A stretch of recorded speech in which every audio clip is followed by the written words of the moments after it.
Corona संकट के बीच RTI activist Saket Gokhale की आरटीआई के जवाब में आरबीआई ने 50 विलफुल डिफॉल्टर्स की लिस्ट जारी कर दी है, जिसमें आरबीआई के बड़े बकायादारों का 68,607 करोड़ रुपए माफ कर दिया है।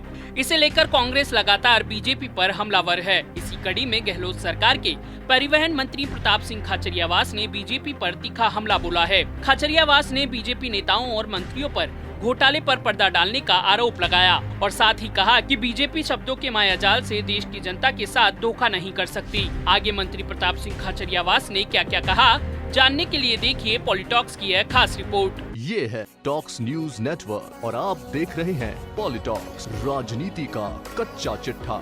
रिजर्व बैंक द्वारा 50 विलफुल डिफॉल्टर्स की सूची जारी करने के बाद कांग्रेस केंद्र सरकार पर लगातार हमलावर है। इसी कड़ी में गहलोत सरकार में परिवहन मंत्री प्रताप सिंह खाचरियावास ने केंद्र सरकार पर बड़ा हमला बोलते हुए कहा कि कोरोना संकट के इस समय में केंद्र की भाजपा सरकार ने रिजर्व बैंक ऑफ इंडिया के बड़े बकायेदारों के 68,000 करोड़ रुपए माफ करके देश की जनता के साथ धोखा किया है। 68,000 करोड़ रुपए में नीरव मोदी, विजय माल्या और मेहुल चोकसी के भी हजारों करोड़ रुपए शामिल है। मंत्री खाचरियावास ने मोदी सरकार पर तीखा वार करते हुए कहा कि कोरोना के संकट की घड़ी में पूरा देश आर्थिक मंदी के संकट से जूझ रहा है। आम आदमी, मजदूर और गरीब राशन को लेकर परेशान हैं। संकट की इस घड़ी में केंद्र की मोदी सरकार देश की हजारों करोड़ रुपए की संपत्ति लेकर विदेश भागने वाले भगोड़े विजय माल्या, मेहुल चोकसी और नीरव मोदी जैसे लोगों को फायदा पहुंचाने में लगी है। खाचरियावास ने आगे कहा कि शब्दों के मायाजाल से केंद्र सरकार के नेता देश की जनता के साथ धोखा नहीं कर सकते। ये देश का बहुत बड़ा घोटाला है।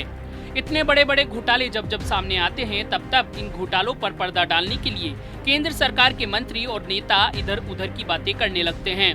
कोरोना संकट के समय में 68,000 करोड़ रुपए का घोटाला देश की जनता के साथ बहुत बड़ा धोखा है। परिवहन मंत्री ने कहा कि देश की जनता इस घोटाले का केंद्र की भाजपा सरकार से हिसाब जरूर मांगेगी। यदि यही पैसा गरीबों का होता तो उन गरीबों के खेत, घर, दुकान, ठेले जब्त करके नीलाम कर दिए जाते। अब यह स्पष्ट हो गया है कि केंद्र की मोदी सरकार के इशारों पर रिजर्व बैंक ने इन भगोड़ों व बड़े घोटालेबाजों के 68,000 करोड़ रुपए खातों से माफ कर दिए। गहलोत सरकार के मंत्री प्रताप सिंह खाचरियावास ने लोकसभा में राहुल गांधी के किस्से का जिक्र भी यहाँ किया। खाचरियावास ने कहा कि सदन में जब राहुल गांधी ने 50 बड़े डिफॉल्टरों के नाम वित्त मंत्री से सार्वजनिक करने के लिए कहा था, तब वित्त मंत्री ने लोकसभा में इसका जवाब नहीं दिया। आज यह घोटाला खुलकर सामने आ गया है। इसके बाद भी केंद्रीय वित्त मंत्री इस घोटाले पर कोई स्पष्ट जवाब नहीं दे पा रही है।